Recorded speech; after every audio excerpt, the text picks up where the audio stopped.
Good morning. This is Juanita Ford with Hospitality Newfoundland and Labrador. We're hosting the webinar this morning on behalf of our partners in Atlantic Canada. So I just wanted to get started on time. I don't want to keep everybody tied up past the hour that we booked for the webinar this morning. As I indicated earlier, we have a large number of people pre-registered, and right now there's about 43 people on the call. So we'll get started. We are recording this webinar for those who might sign in a little late or who are unable to make it today and want to partake in the information. So we're going to get started. I'm going to do a brief overview of why we're here today and then introduce our presenter, Eva Gooch. And then she'll get into her presentation. At any time, if you're having trouble hearing the presentation or the speakers, please let us know. We're monitoring the chat box. There is a raise your hand feature there. With the large number, we'll keep scanning. We might miss somebody, but please feel free to type your question, or if you have something you'd like to ask Eva or any of us, type it in the chat window as well. And for any of those people, of course, on the phone, if they could go star or #6 to mute your line, that would be great so that we can reduce the feedback. So we're going to let everybody get in, and Eva's ready. Eva is in Ontario this morning. So I'd like to welcome everybody here to the webinar this morning, Building Your Business with Overseas and U.S. Visitors, Atlantic Canada Travel Trade Readiness. So the purpose of the webinar this morning is an introductory webinar that's kind of going through the first module in a toolkit which has been developed for Atlantic Canada tourism operators.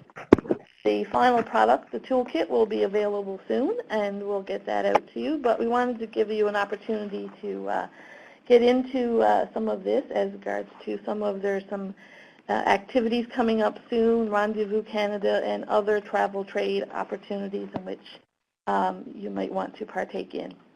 So just to give you a little bit of background on how we got here today, the Travel Trade Readiness Program was a collaborative pan-Atlantic project spearheaded by the 4 Atlantic provincial governments, the Tourism Department, and Tourism Atlantic through ACOA, and the Provincial Tourism Industry Associations, in which Hospitality Newfoundland and Labrador is one. Over the last year and a half, there's been an intensive research and development process spearheaded by 2031 and Banneken, which the consultants in which the committee engaged in this process.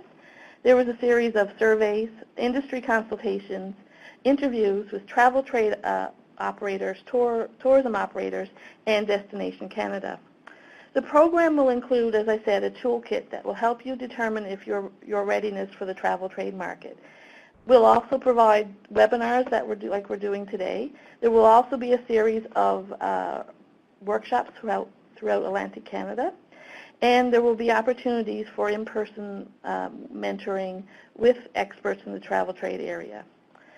This product was developed in response to the growing international markets and provides a robust program to help tourism operators take advantage of this growth. So I'm going to throw it over to Eva, because that's who you're here to hear today, not me. So I'd like now to introduce our presenter. Eva is the founder of STEM Consulting and Marketing Incorporated and brings a wide range of expertise and experience to that organization. A solid background in management and sales allows a practical hands-on approach to be applied to various programs. Eva has been facilitating for many years, working to improve effectiveness with leadership teams, sales departments, and frontline customer experience. We've been working with Eva for many years on many programs when it comes to pricing, yield management, packaging, travel trade. So we are glad to have her with us again today, and now I'm going to throw it over to Eva. Super. Thank you so much, Juanita. Good morning, everyone. Nice to have this opportunity to work with you for the next hour or so. Great to see a number of familiar names. So hello to my old friends. And I see a number of people that I'm going to have a chance to meet next week in some of the workshops. And I look forward to meeting the rest of you at some point. So as Juanita mentioned, we're in module 1 of the toolkit. and tweaked it a little bit for this webinar. And so let's just jump right in here. So the plan for this hour is to really help you understand what the Travel Trade Network is. So you've heard the term many times, but really what is it, and particularly what is it in relation to your business? And how can it enhance your business? What are some of the benefits that could be out there for you? And I'll also touch on some of the challenges that you might encounter working with travel trade. So give you a really candid overview, and that will help you then make the decision if this is something that you want to pursue, if this is something that could work for your business, and it really does link back to what are your overall goals for your business, and is this one way that you can reach those goals?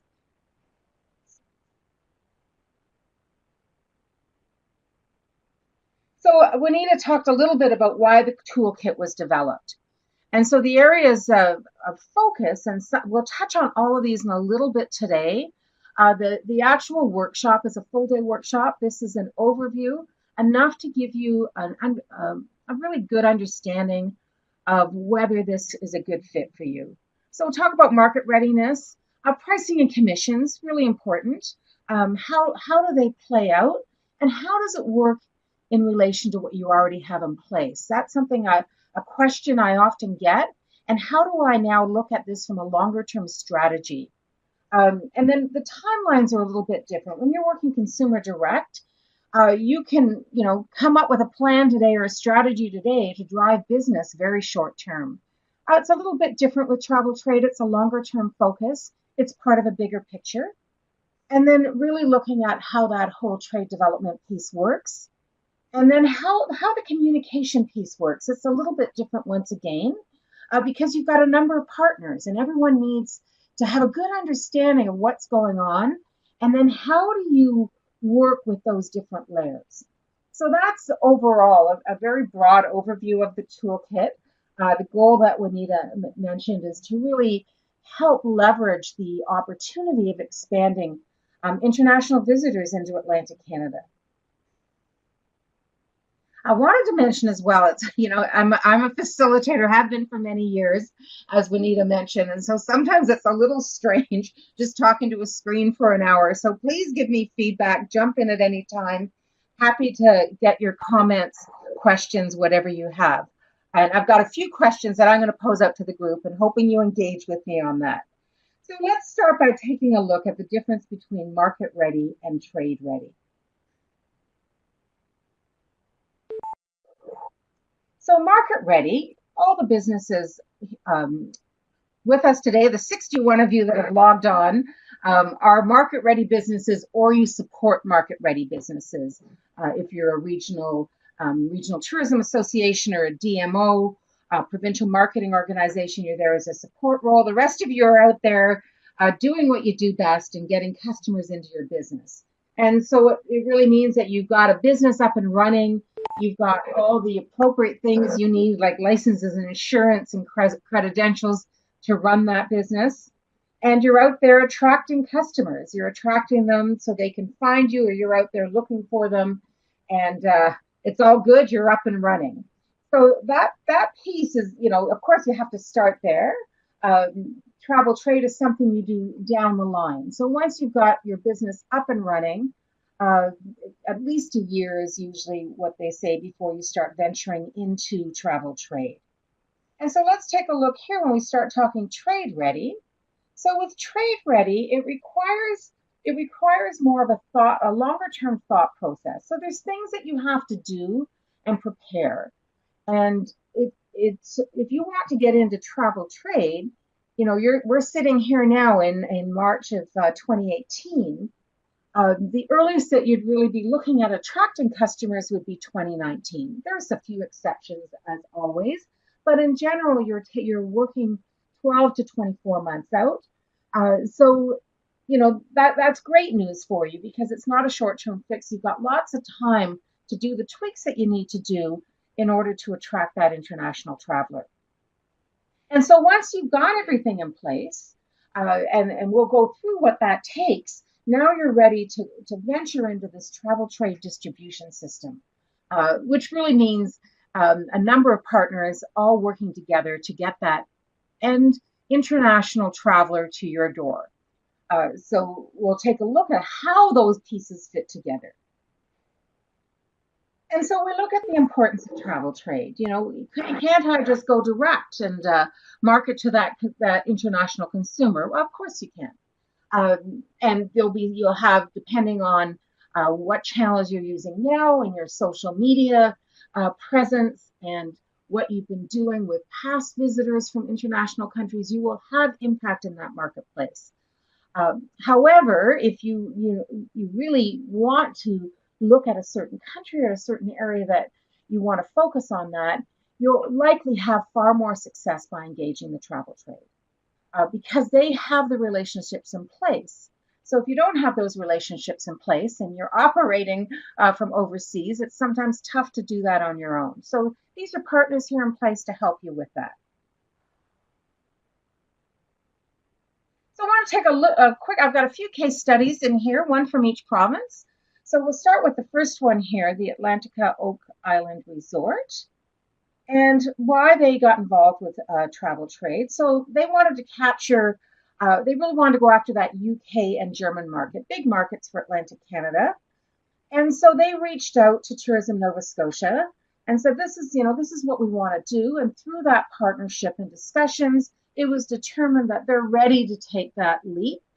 And they got to attend Rendezvous Canada, which is, many of you would have heard of it. If you have not, Rendezvous Canada is the largest Canadian travel trade show where we have operators come from all over the world and the provinces and the suppliers. And it's really, it's a matchmaking setup where you've got a chance, you've got allocated time that you can meet with potential international operators, tourism operators that could bring business to you, and those operators are looking to expand their offering.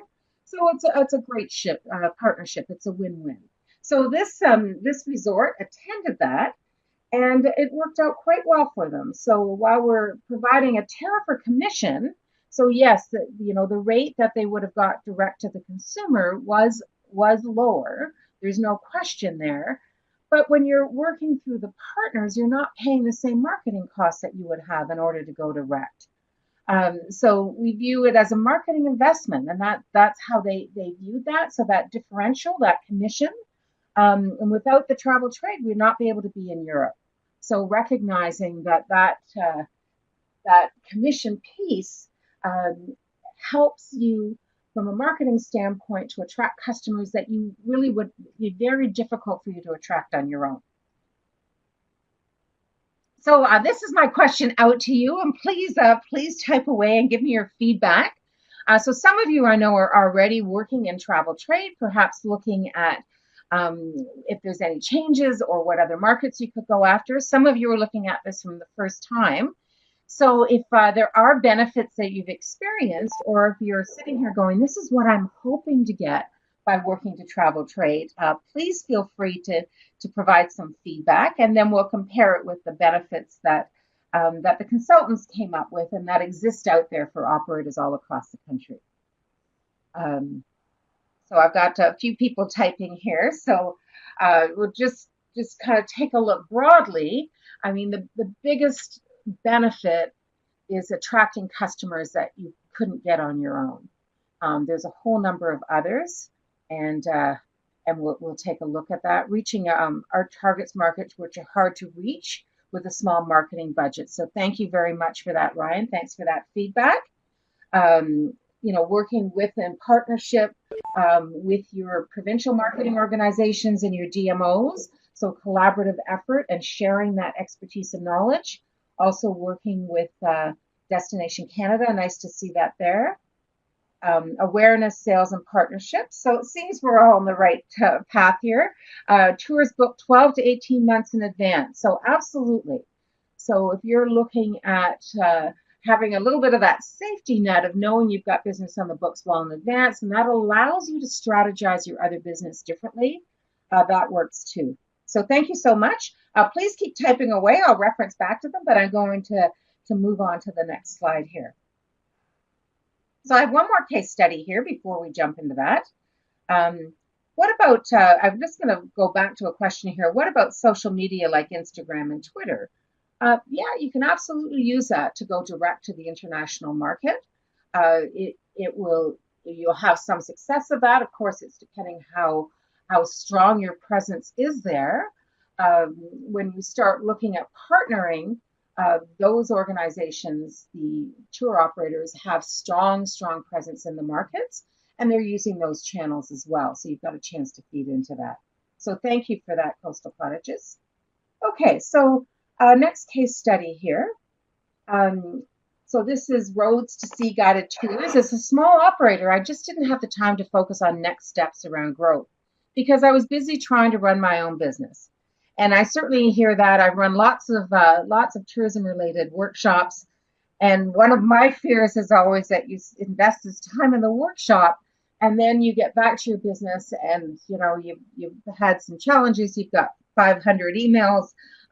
You're dealing with the customers that are there that day, and that intention that you had is tough to reach because you're so busy running your own business. So this was certainly the case for Anna Marie, and she reached out to New Brunswick Ministry of Tourism, Heritage and Culture, and she attended another one of the trade shows, this one specific to Atlantic Canada Showcase. And great for her, sales were up almost by 10% within 3 years. And the comment back here, it's important to have a long-term vision and a clear list of what you want to achieve with the travel trade. And back to my earlier comment, what's your goal? Is your goal to get more business on advance on the books? Is it to extend the length of stay? Are you looking to push seasons? Are you looking to diversify because you don't want all your eggs in one basket? So many reasons, and probably more than one, that you would choose travel trade as an option. There's no question that they can grow your business, but it's important to ask the right questions and realize that this return on investment takes time. And I look at it's a return on an investment as far as the pricing structure, but it's also a return on your investment in time, because you're going to, work with your provincial partners and your regional tourism associations. You will likely attend a trade show. You're going to maybe visit some of the receptive tour operators. So all these things take time. But if you have a clear goal in place, it gets back to really determining that, understanding the goal and determining the best fit operators who are going to help you reach that goal. And it may not be a volume game for you. It's maybe finding those one or two key niche operators that are really suited for your business, and they're looking at you going, you're a partnership that really suits our business. So it's back to that partnership. And so now the big question, are you ready? So it's kind of going, what's this trade ready really mean? What do I need to have in place? What do I need to do in order to get there? And so there's some basic foundations. There's a few others. This is kind of the core minimum that we'll look at first, and then we'll touch on some of the others. So there's things that you need to have in place. And one of those, we've talked about rates a little bit here, is understanding how the commission structure works with all the partners. I'll give you a brief overview of that shortly. But it's critical. It's critical for your own business. It's also critical for your provinces and for the other travel trade operators. Because if you're not playing by the same rules, it's kind of messing up a little bit of the system. So you want to make sure you understand the system. That'll make a little more sense in a moment as we go through the rate structures. So understanding that a receptive tour operator gets a different rate than the international inbound tour operator, and kind of why is that? And we will look at that. The booking system. So you may be a seasonal business, but the partners that you're working with internationally are not. They're year-round businesses. So how do we work around that? How am I going to manage things like inventory? How am I going to look at that? I need to have a booking system in place and a clear policy, and I need to be there. So this year-round support's critical. So need to work with work with my partners, my travel trade partners throughout the year, because they're, as we mentioned earlier, people, everyone's working 12 to 24 months out. So how am I going to do that is a question that I need to ask myself as a business, and the response times, because we've got multiple people involved in getting that end consumer to your business. So we know that, and so that we want to make sure that we're getting back to people very, very quickly, so these decisions can be made and that we can move that consumer from the kind of shopping stage into actually a booking at your business, and that booking goes through the other businesses that you're now partnering with. And then making sure that your product is consistent. And we constantly hear about product quality and consistency. And I'll give you a little bit of an example here. I worked for a hotel in Victoria for many years. I worked for a couple of them there. And we were very heavily into travel trade, working with the North American market and working internationally. And so, this was a lot of group business at that time. So one of the things you can be assured of is those customers, if you've got a group, be that a small group of 10 or a larger bus, they're all going to be talking and comparing. And so if we've given a nice harbor view room to one of these international customers, and somebody else managed to get a view, a view not as desirable as that one, all of a sudden now you've got this little bit of a problem, and that lack of consistency is going to funnel all the way down. So really taking a look to make sure you've got that quality and consistency for all the people that you've got coming, particularly if they're traveling together, because there is going to be that comparative piece. I'm just going to quickly go back. I've noticed a bunch of comments come up here. Lack of response time is the biggest concern by tour operators. So thank you, Lynn, from New Brunswick Tourism. And we start looking at that response time. That's changed over the years. We're all hooked on our phones, and we send somebody a message. We expect instant response. So that time is getting tighter. And, as there's, different booking methods that are more instantaneous, you may lose out if you're not able to respond as quickly. So I think that was kind of riding on your comment there, Lynn. And yes, it has a negative impression on the destination. It's kind of going, oh, you don't want to deal with Atlantic Canada. They take forever to get back to you. You certainly don't want that out there. So we've got a little comment there from Coastal Cottages. I'm going to leave that. I'm going to leave that for someone else to respond to, if that's okay. I think you might do a better job there. It's in relation to the government tourism website. So thank you for your input. So before the webinar, most of you would have gotten this checklist. If you did not to worry, we can get one to you afterwards. So what I thought would be great here, if you've had a chance to fill it out in advance, so kind of looking at what you know now or what you knew coming in at 9 o'clock, and then answer it afterwards. I just want to make sure that you've got a broader understanding of the travel trade.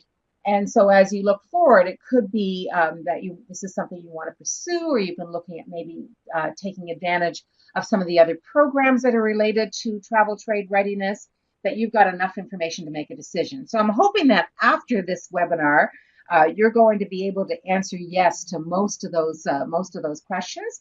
And if not, that's okay. There's still lots of ways to get those answered for you. So why sell to the travel trade? We've had a few benefits come up already. So let me take you through 6 key benefits that we're going to take a look at here.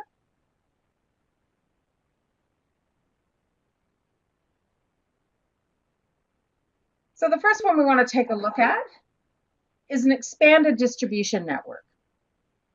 So what you have now, you're doing a good job with your business, getting the word out to your potential customers through whatever channels you're using. Lots of talk here on social media, which is a great way to do that.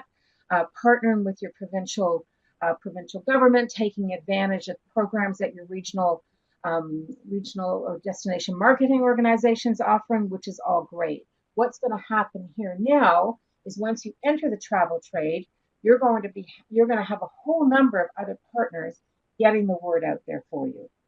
So that it's really about getting new and larger markets that would be difficult for you to reach on your own.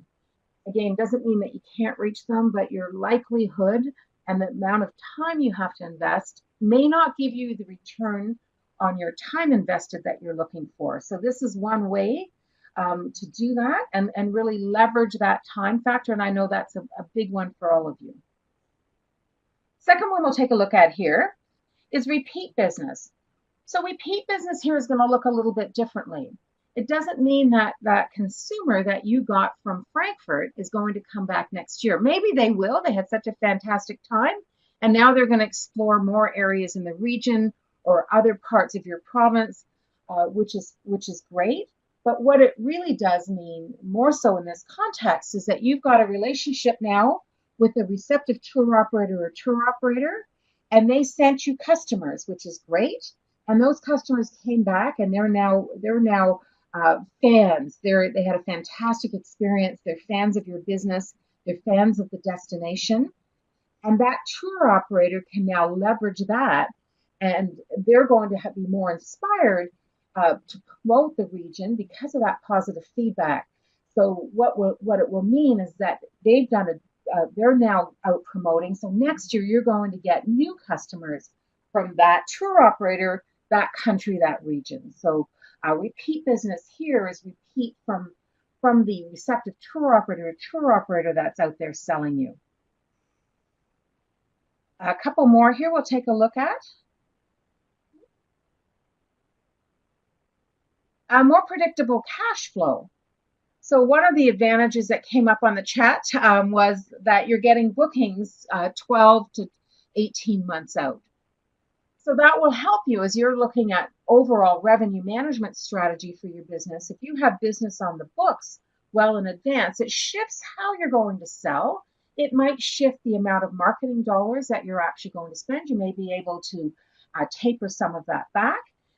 So having business on the books in advance is a good thing. I do want to add in here, though, you may get that the tour operator might say, you know, I would like to reserve 2 rooms a day in this time frame. They are often selling that on spec as well. So they're anticipating they will sell that. They haven't sold it once they've contracted it from you. So this is where that communication piece is critical. And so we go back to kind of taking a look at your really understanding your overall business. So if you find that you get most of your business, let's say you're a kayak operator, I think there's a few of you here, and you find that you get most of your business within a week because people are booking it once they're in destination, this could work very well because the travel trade is going to book it well in advance. And about a month out, they're going to say, you know what, we only sold one of those seats or one of those rooms or one of those experiences. Here you can have the additional space back. And that'll give you enough time then, if you've got a good understanding of your booking pattern, to resell that. So you will have advanced bookings. Some are firm and the others are anticipated. So they're out there now trying to sell that space so everybody wins. I hope that made sense. Lynn, I'm going to highlight your comment here. Repeat business and especially word-of-mouth business between tour operators cannot be underestimated, which is so true. So I think that's going to come up in one of my slides here shortly, is that once you're in one tour operator's program and now, you know, your business is highlighted, maybe there's even a picture there, which is great. You know, that exposure within the industry and the marketplace is going to help you as well. Okay, let me get to the next one here.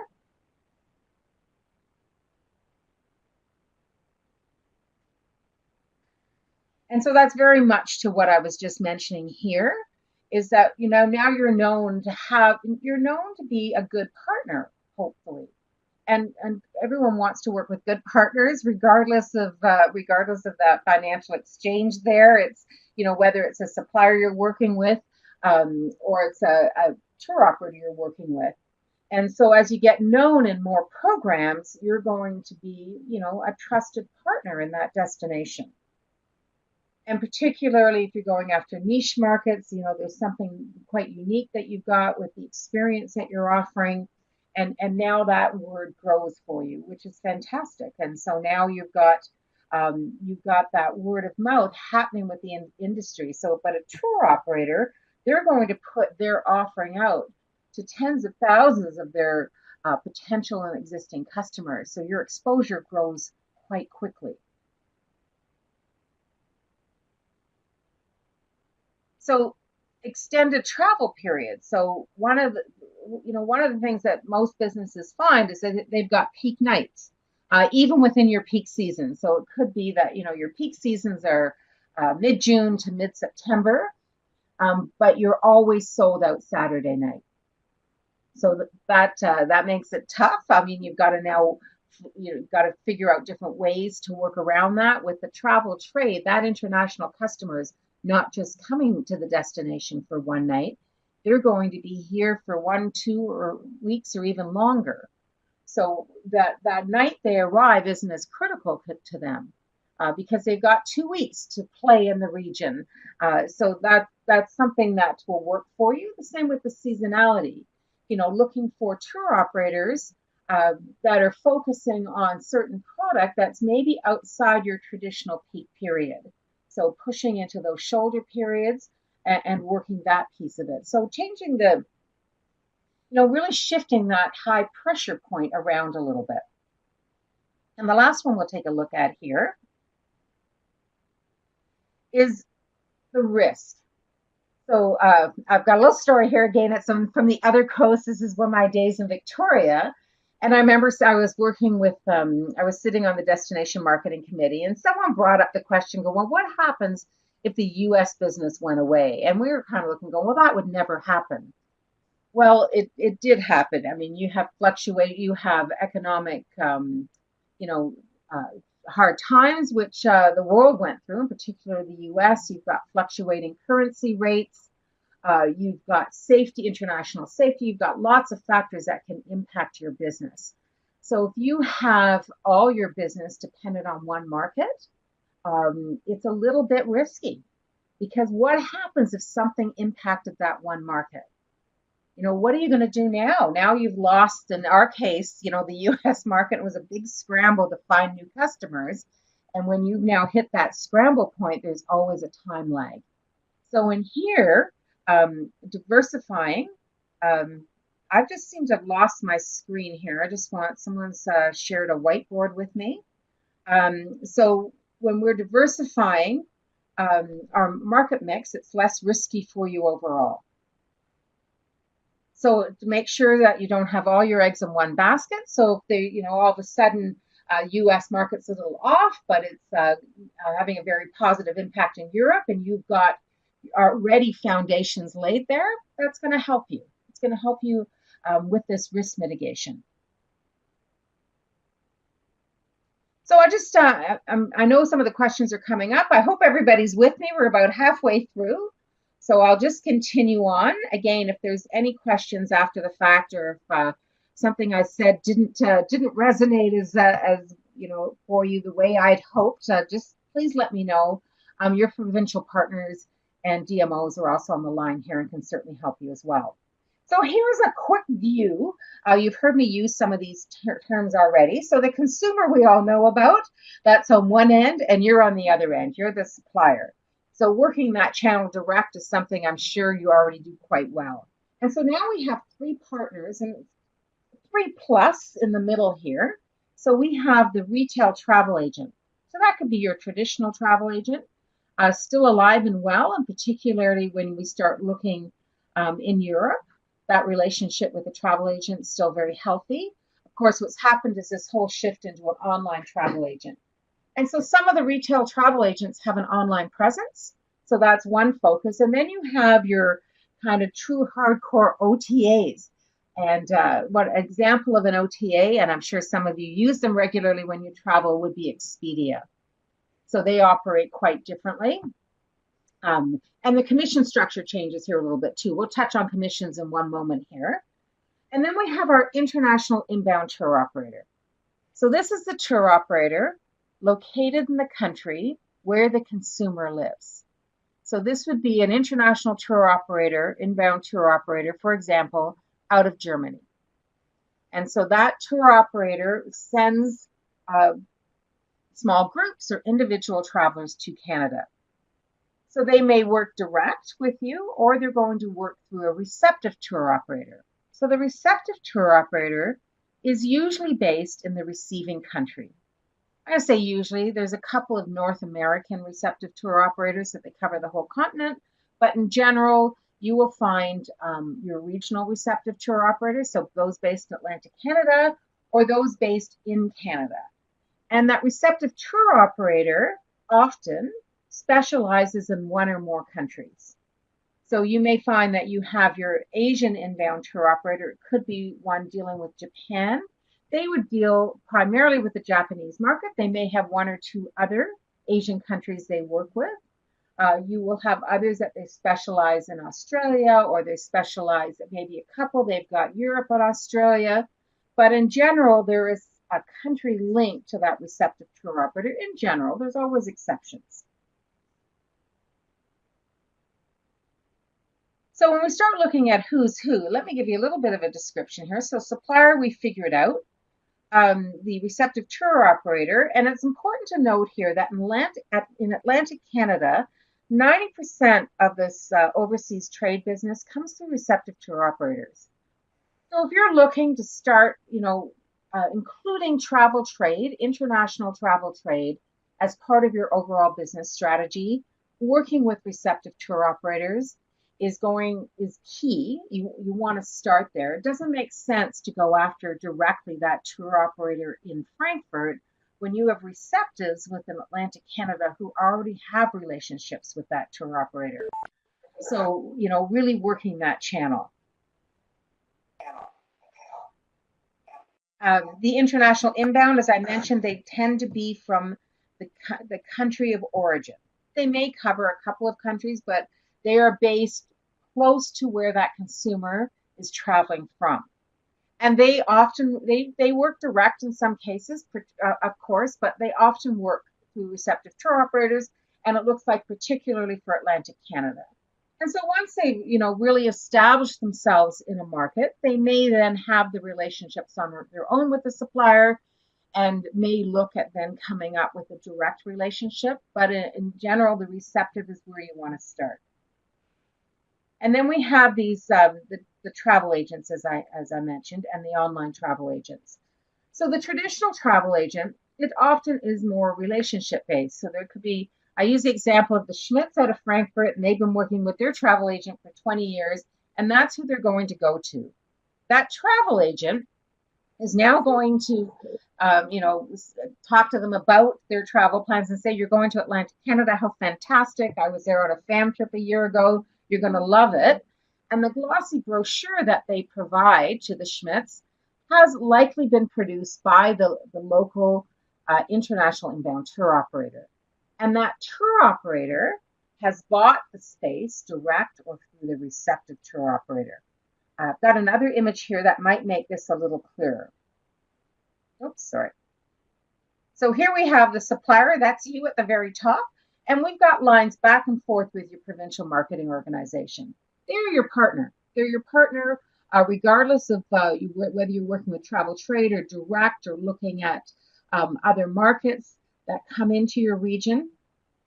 So they're right up there beside you. And then the supplier, the blue line here shows that you can go direct to the end consumer, to the traveler.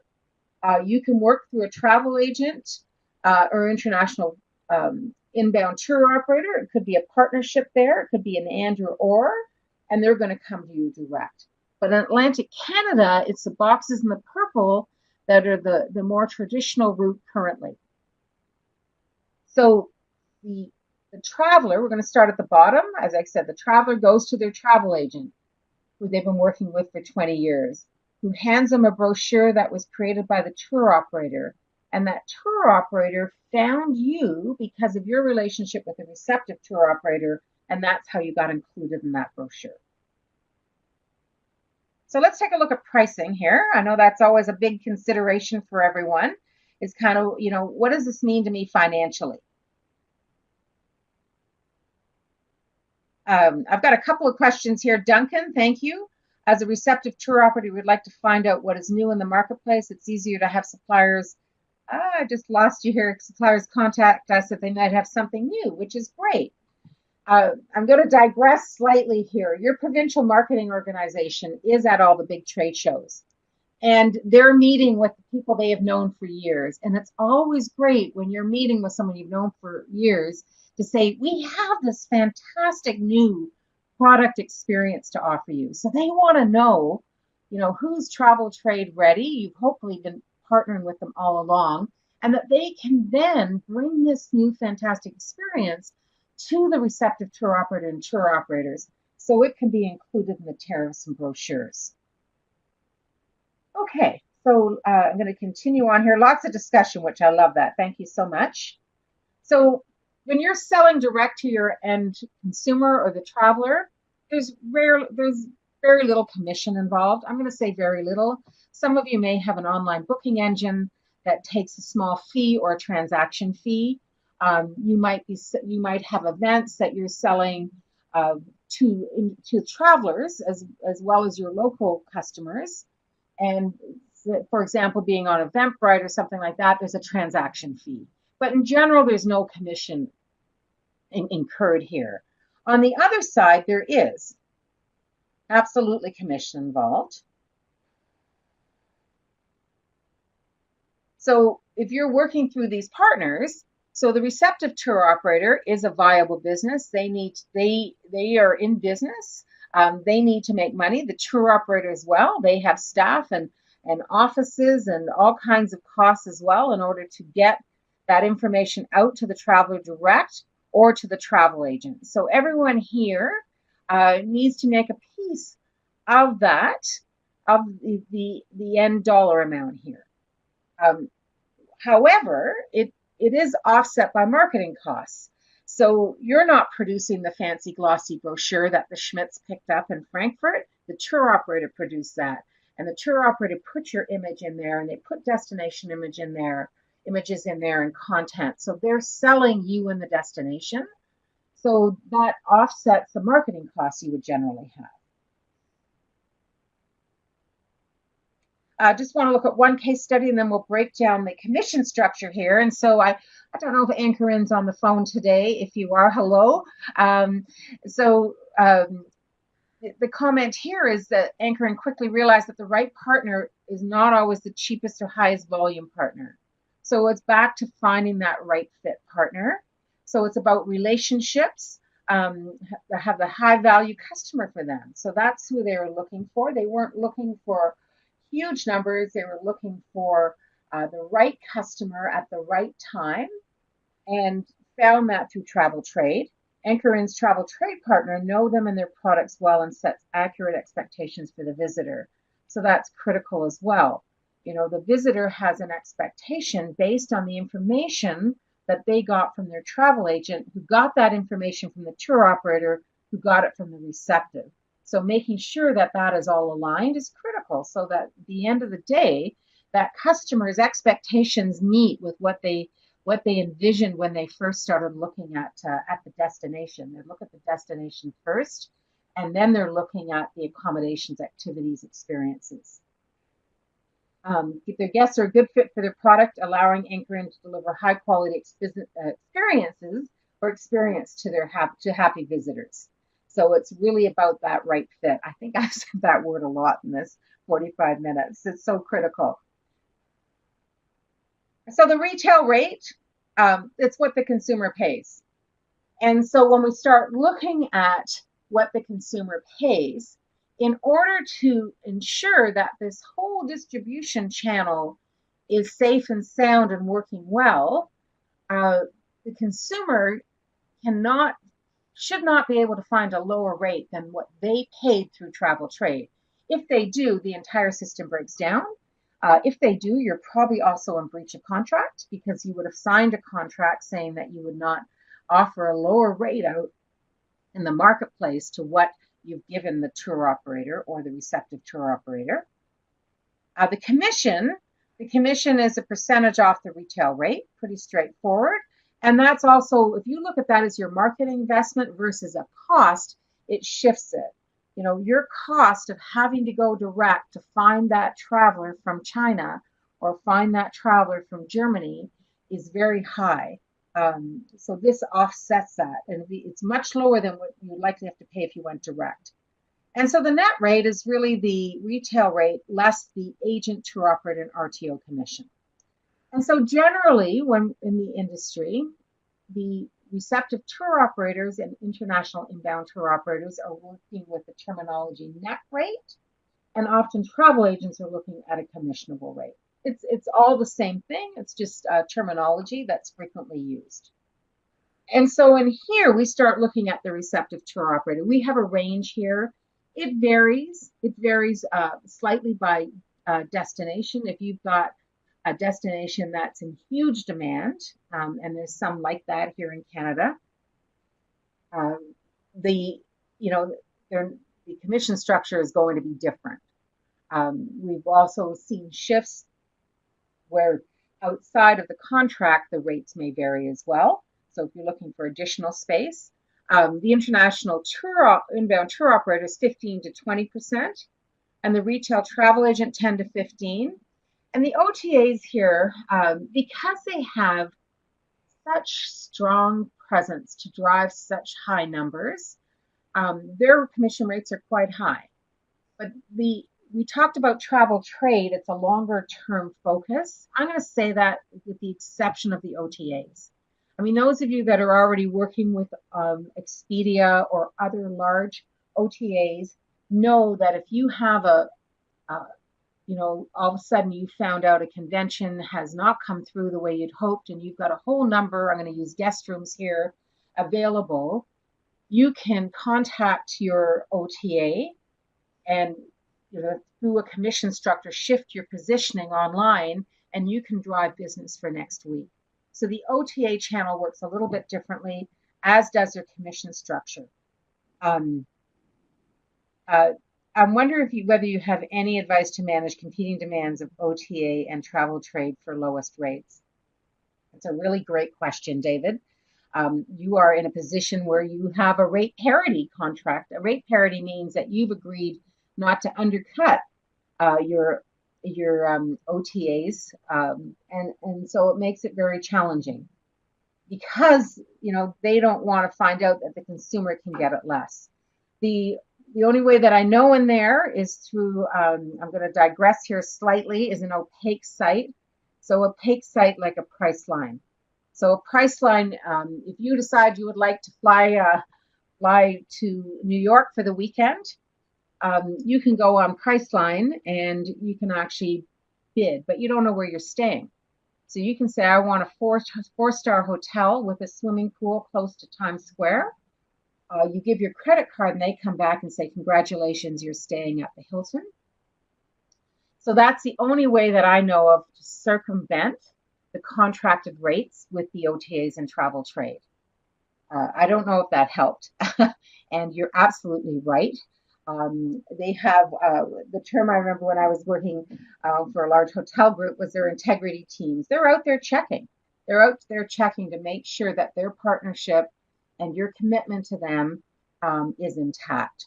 That you're not offering somebody another rate because that erodes their competitive advantage. It's a tricky game. Okay. So let's continue. I hope this makes sense. But again, it's an investment. So now you've got to take a look at it. Is this worth it for me? It comes back to your goals. If I'm able to shift the night of the week that they arrive, if I'm able to stretch the season, if I'm able to get advanced bookings on the books, if I'm able to diversify my market, so now all my eggs aren't in one basket, is that commission structure, is that a good investment for me? If I can reduce my marketing costs because I've got more business on the books. So these are all the things they have in place. And David, I'm going to go back. Yes, they punish those that are not in compliance to the point that they may actually blacklist you, and that next year you don't get a contract. because they now feel it's no longer a good partnership. So yes, you do have to watch, that once you go into a partnership with a travel trade partner, that you operate within the integrity and guidelines that you've agreed to. So hope that it sounds a bit severe, but everybody's trying to, run their own businesses and, be fairly treated as you want to be. So a couple of things in here, processes and logistics. So yes, advanced bookings 12 to 24 months out, which means that you have to have your rates and inventory available that far in advance as well. So if you can't go to a rendezvous or Atlantic Canada Showcase and say, oh, we haven't established our rates yet, because people are ready to do business and they're working this far in advance, and you need to have all that in place. And you need to commit to those rates. So realize the rates that you set, you cannot come back and say, oh, you know what, business got really good, we now want to raise our rates. Or conversely, is that we're not doing as well as we hoped and we want to start discounting. So you have to be very strategic in your approach here. And then how you're going to work this inventory management. They're not going to call you to book a room. That's not practical, particularly in today's world. So, how are you going to do this? And would it be reasonable to say, I can give you 2 spots on my kayak tour at 10 a.m., on these specific days. But I'd like, if you haven't sold them, I'd like them back 21 or 30 days or whatever it is that you need in advance. So this is where you start partnering. Touched very briefly on here on legalities and contracts. You will get a contract, David. You mentioned that already here. And you are dealing internationally, and some of these countries, like ours, have consumer protection acts, and you may be subject to those. So really understanding, going through that contract, working with your provincial marketing organization and DMO to help you. And then it's really about this commitment. It's not, the commitment word here can be used in so many contexts. It's commitment to what you agreed to as far as rate and inventory and quality and consistency. But it's also a commitment that, if you didn't get exactly what you hope by the next year, that you're in there for the long term. This is a long-term partnership. So I hope that makes sense there. The product itself is, again, understanding what are the trends, what's working for the international market. Some countries, I had a chance to work on the Canadian Signature Experience program this year, and it's very interesting. This is a Destination Canada program geared at travel trade that, some of the countries, don't promote certain experiences because it doesn't work at all for the consumers in that market, where there's other experiences that are in huge demand. So really working with your partners to understand who would your experience or product be best suited for. And then that's going to help you then determine, where you take your focus internationally. The quality and consistency, of course. And going to touch here again of really working with your provincial marketing organization. If you're already active in travel trade, I'm sure that relationship is quite tight. If it's something you're looking at getting into, have them guide you. They have market knowledge. They know what's happening internationally. They have advice of where you may want to go, or maybe some product enhancements. In one of the hotels that I worked with, we started going after the Taiwanese market, which was very hot. It was about 20 years ago or so. And we had to make some adjustments to the product, got some advice from the in-market Destination Canada's in-market staff, and we added kettles to the room because they wanted tea, not coffee, and they didn't want to brew their hot water through the coffee machine because it tastes like coffee. We also had to make some adjustments to the breakfast buffet. So not just having North American breakfast. We ended up, for the Asian markets, we had rice and fish and a few things like that. And for the European market, we added cold cuts and cheese and some of the more traditional breakfast items they were used to. So this is some of the advice that you're going to be able to get from your partners. Certainly marketing. They're going to help you if you're attending a trade show for the first time. They can give you advice as far as how to approach a receptive tour operator or tour operator. So they're your link to get started. One last case study here for you, and this is a Great George in Charlottetown, and they wanted more international travelers, but they didn't have, they weren't part of a big brand that they had international marketing. So they, started working with an inbound tour operator, and the first year they had 24 new guests, 44 nights, and 2017 it was up to 82, 171 nights, and a nice little increase in revenue. So incremental business from customers that they would not have been able to get on their own.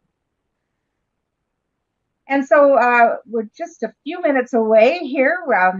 So just going to touch briefly on the next steps. Now, some of you from Nova Scotia, I'm going to have a chance to meet next week, which I'm looking forward to, and taking you through the full one-day program. And the same in Western Newfoundland. I'll be there next Wednesday and Thursday. The other provinces, PEI, New Brunswick, have plans as well, and there'll be additional workshops in Nova Scotia, Newfoundland, and Labrador as well. So contact your PMO, DMO, if you're thinking this might be a good fit for me.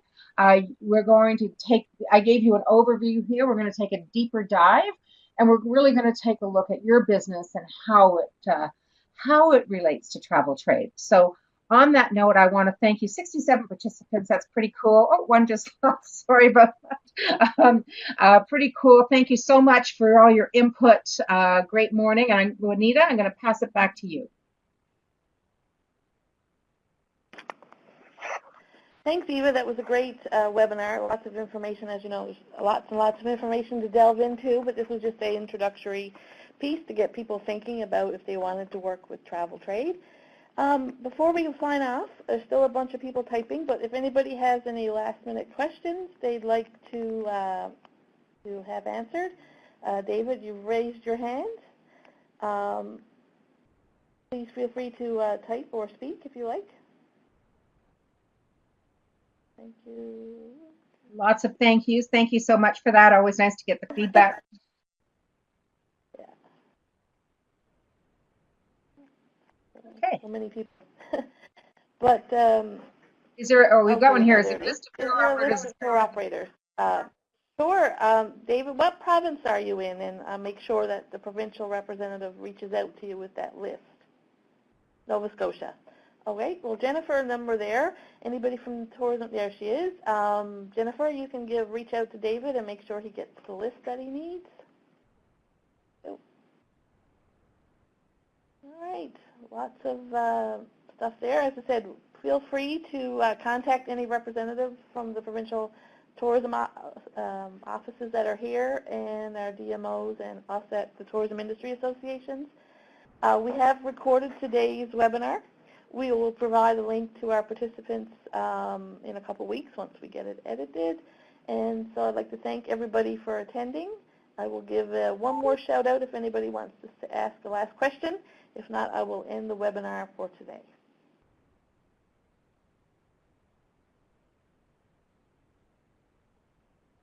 Okay, Sabrine would like a list as well. I'm sure you'll get one at your workshop next week. Okay, and Jonathan?